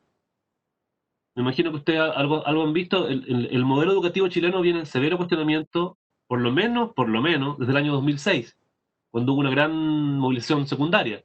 Después hubo otra gigante en 2011 y así seguimos, más el estallido el año pasado. Y ahí se ha criticado el financiamiento, la priorización, las malas condiciones de trabajo, pero siempre el currículum quedaba como fuera de la crítica social. ¿M? Tal vez algunos movimientos secundarios criticaban la falta de educación sexual o una mirada muy parcial de la historia. Sin embargo, esa discusión que estaba muy en los márgenes, hoy está al centro. Primero como una cosa defensiva, con una exclamación de no podemos, como decimos en Chile, no podemos pasar toda la materia porque no hay condiciones. Pero después de eso, inmediatamente viene una pregunta más general. Y bueno, ¿era tan importante pasar toda la materia? O la lógica de pasar materia, que aquí en Chile es muy fuerte esa frase, ¿no? Pasar materia, pasar materia, y después hacer la evaluación estandarizada, ¿es tan relevante? ¿Mm? Y esa discusión empieza a entrar. De hecho, yo nombré que el Ministerio de Educación se había abierto a esta crítica, en alguna medida abierto, o hubiera tenido que responder, y dijo, vamos a hacer una priorización curricular. Pero el colegio de profesores y profesoras respondió diciendo no priorización curricular, porque priorización es decir, este contenido va, y finalmente van a ir los contenidos que están asociados a lo que en Chile se llama el CIMSE, que es la prueba estandarizada. ¿Sí? Y planteó una idea muy interesante, que es la idea de la nuclearización curricular, que obviamente no puedo desarrollarla acá, además no soy especialista en el tema, pero que es muy interesante que quien puso ese tema en la palestra fue el sindicato. Bueno, en Chile no es sindicato, pero para que nos entendamos, el colegio de profesores. La segunda, y creo que eso se va a abrir y viene para más adelante. ¿Mm? El segundo punto nuclear yo creo que es la valoración general que se ha dado de la importancia de los aspectos socioemocionales, como dijo Verónica, del vínculo, del cuidado, bueno, lo dijeron todas las colegas, lo dijo Sandra también, y la importancia de aquello, ¿sí? De ese vínculo pedagógico. Que es una cosa que quienes nos dedicamos a educación lo sabemos desde siempre, los educadores lo saben, pero hoy día quedó muy claro en las familias chilenas, de la importancia socioeducativa, y ha quedado claro para ambos lados, para los estudiantes, las estudiantes, su familia, y también para los docentes. Hay una necesidad mutua de este vínculo, y una importancia central. Ahora, ya se está abriendo una disputa ahí muy grande, y ustedes, colegas argentinos, tienen esa experiencia, porque lo que está entrando acá como discurso oficial es el discurso de la educación emocional, ¿cierto? Un discurso individualizante, psicologizante, que niega condiciones de trabajo, que niega la historia y que es muy peligroso y que además debo decirle que tenemos aquí, se me va el nombre ahora, pero a los personajes que fueron parte de la Secretaría de Gobierno de Macri, están acá en Chile asesorando la idea de la educación emocional. Así que por ahí tal vez vamos a tener que pedirles ayuda para que nos digan cómo presionan ustedes. Entonces ahí se abre una disputa, porque hay una paradoja. Por un lado, lo emocional entra al debate gracias al sentido de los movimientos sociales, ¿sí? A la crítica al estándar, a la crítica a la educación tecnocrática. Entonces, ellos ponen el tema, pero claro, el discurso hegemónico lo toma y lo individualiza, como bien decía Elisa, con esta idea del emprendimiento, de tú puedes solo, tú manejas tus emociones, gestiona tus emociones tú mismo, bueno, eso. El tercer elemento que yo veía crítico, creo que se abre para pensar la perspectiva, es el tema del Estado, como bien han señalado las tres compañeras, ¿no? Aquí en Chile el tema del Estado tiene una particular dimensión que yo creo que es única en América Latina, tal vez Chile y Haití serán los dos países que lo tienen esa idea, que es que tenemos un Estado, yo lo digo con estas palabras, tenemos una educación pública desarticulada, ¿sí? Si ustedes saben, el porcentaje de estudiantes que van a escuelas públicas es de un 32%. Un 32%. Eso es una locura, ¿sí? Eso en términos cuantitativos, pero en términos cualitativos, claramente hubo una desarticulación del sistema educativo público. Entonces nuestra disputa por el Estado viene desde ahí, viene tal vez desde más atrás. Tenemos que rescatar cosas más básicas. Eh, pero bueno, venimos de un proceso interesante de movilizaciones, y el año pasado el estallido social puso al centro el lugar del Estado. Y en alguna medida eso ha aparecido ahora en la pandemia, la importancia de los apoyos estatales, los apoyos sociales, y un gobierno de ultraderecha como el chileno ha tenido que ceder en un par de cosas. Y bueno, en nuestro caso vamos a enfrentarlo desde un debate constituyente, porque gracias a las movilizaciones aquí se instauró la idea de que hay que cambiar la Constitución. Y una de las cosas centrales de la Constitución chilena es el lugar que le da al Estado como un Estado subsidiario, muy claramente. Yo no sé si hay más constituciones que hagan eso, de que digan el Estado tiene este rol económico. Bueno, aquí en Chile es muy claro, es subsidiario. Claro, y ahí también se abre una disputa grande, social muy grande, porque además el pensamiento conservador aquí en Chile ha entrado al debate constituyente y está haciendo una operación muy sutil que es igualar público, o sea, en la dimensión pública, igualar al privado y al estatal. ¿Mm? Y han tenido éxito en alguna medida en eso. Entonces ellos dicen, bueno, si se va a invertir en educación, que se invierta en escuelas públicas y privadas. Si se va a invertir en salud, que sea en salud pública y en clínicas privadas. Y en eso han logrado permear el debate. Esos son los tres puntos que yo quería poner y quería terminar con una luz como de, también un contrapunto a Elisa, a quien yo aprecio mucho y valoro mucho lo que están haciendo en Brasil ustedes, y creo que las investigadoras son tal vez uno de los focos de resistencia en Brasil. Entiendo que están en la parte negra de la historia. Decirte que nosotros vivimos en este país 30, 35 años, 40 años de la parte más oscura de esto. Fuimos la zona cero del neoliberalismo, no es ningún orgullo decirlo, así fue. Esos discursos que ustedes están luchando por resistir, aquí ya entraron. Del emprendimiento, aquí se llama emprendimiento, el emprendedorismo, el sálvate solo, el trabaja por tu cuenta, la competencia. Y en algún momento dado nosotros pensamos que esto no tenía vuelta, o que no sé si no tenía vuelta, pero que era muy difícil, que solamente nos quedaba una crítica muy marginal. Y la verdad es que Chile nos demostró que la resistencia es un fenómeno de la vida, ¿m? Y ocurrieron fenómenos de resistencia tal vez por los lugares menos pensados, ¿sí? Y aquí en Chile hay dos actores centrales que hicieron esto posible. Los estudiantes, los jóvenes estudiantes secundarios, estamos hablando de chiquitos, chiquillas, como decimos aquí, chiquillos, de 14, 15, 16 años. Ellos fueron la punta de lanza el 2006, el 2011 y en octubre del año pasado. Y el movimiento mapuche en Chile es una punta de lanza porque plantea una cosmovisión distinta al capitalismo neoliberal.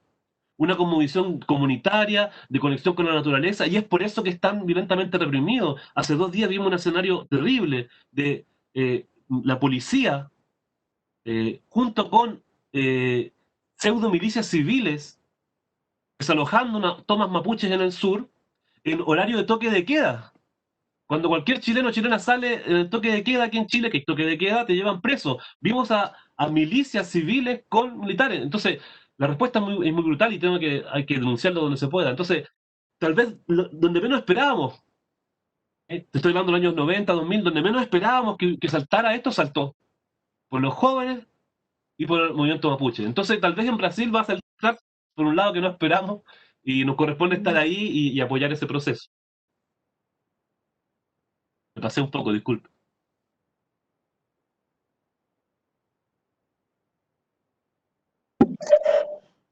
Bueno, en esto de pensar en oportunidades y en perspectiva, yo pensaba de cómo lograr volver a la escuela un espacio profundamente colectivo. Cómo pensar el eje de la democratización, ¿no? La democratización institucional de la escuela, porque estos tiempos ameritan establecer acuerdos, consensos, y me parece que necesitamos esa democratización se haga realidad. Si bien nosotros a nivel nacional tenemos un piso normativo muy alto de leyes nacionales, jurisdiccionales, creo que todavía hace falta normativas jurisdiccionales que hagan efectivo el derecho, ¿no?, al trabajo colectivo, teniendo en cuenta una verdadera organización institucional, curricular y del trabajo que permita un cogobierno, ¿no?, colegiado, colectivo. Y especialmente también como segundo elemento me parece más que nunca, y lo quiero remarcar acá, la recuperación para nosotros después de 4 años de lucha en la escuela, en la calle, y de un montón de resistencia que hemos en estos trabajado y resistido en estos 4 años, me parece que son fundamentales poner en valor la paritaria nacional y todos los ámbitos de participación, ¿no? De los trabajadores de la educación con el ministerio, tanto sea a nivel nacional, jurisdiccional y local. Me parece que eso se tiene que profundizar, valorar en este tiempo. Nada más.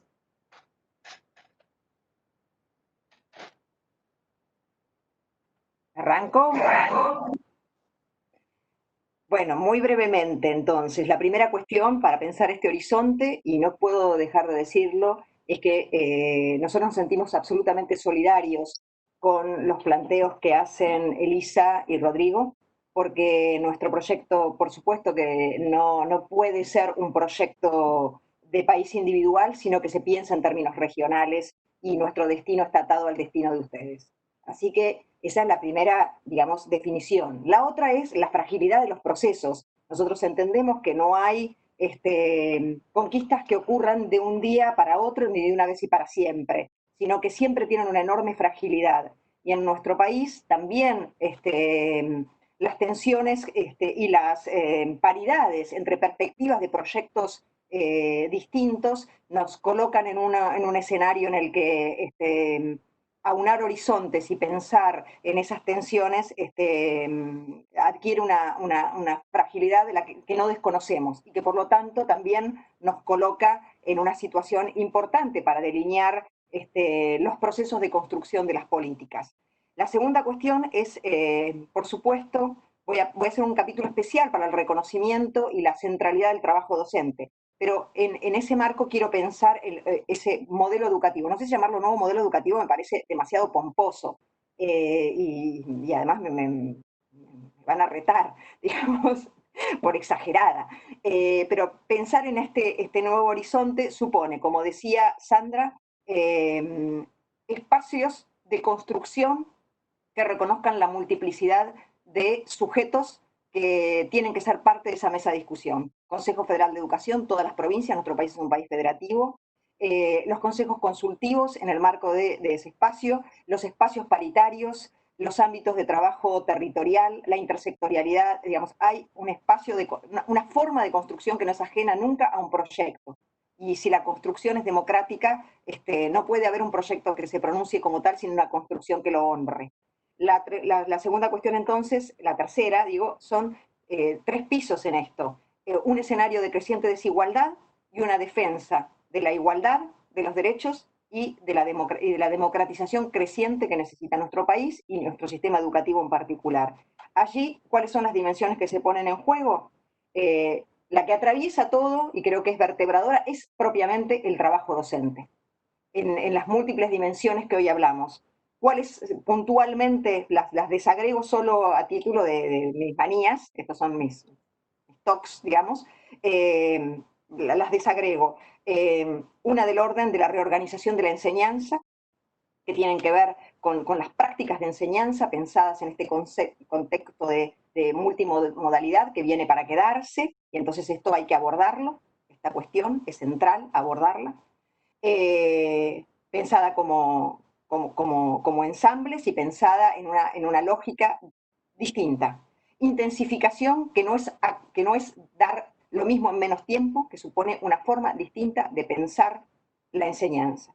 La cuestión institucional, que nos supone una reorganización de las instituciones con grupos que ahora lo tenemos que hacer obligados por la heterogeneidad que vamos a recibir, pero que nos pone de cara a pensar nuevas formas de agrupamientos que superen el cronosistema, el sistema monocrónico, el aula estándar, el tiempo escolar, tiempo calendario, tiempo de las asignaturas, contenidos rígidos, comunes para todos, enseñanza homogénea. Bueno, ahí tenemos otro paquete de cuestiones que tiene que ver con una organización institucional que acompaña también formas distintas de organizar la enseñanza, y de la mano de esto la evaluación, que no puede ser una evaluación centrada en en lógicas de calificación y competición, sino centradas en el seguimiento de las trayectorias, en la devolución y en los procesos formativos. Y esto no solamente es una decisión de coyuntura, esto tiene que organizar, que no es facilismo, que no es regalar nada, sino que es garantizar en serio que los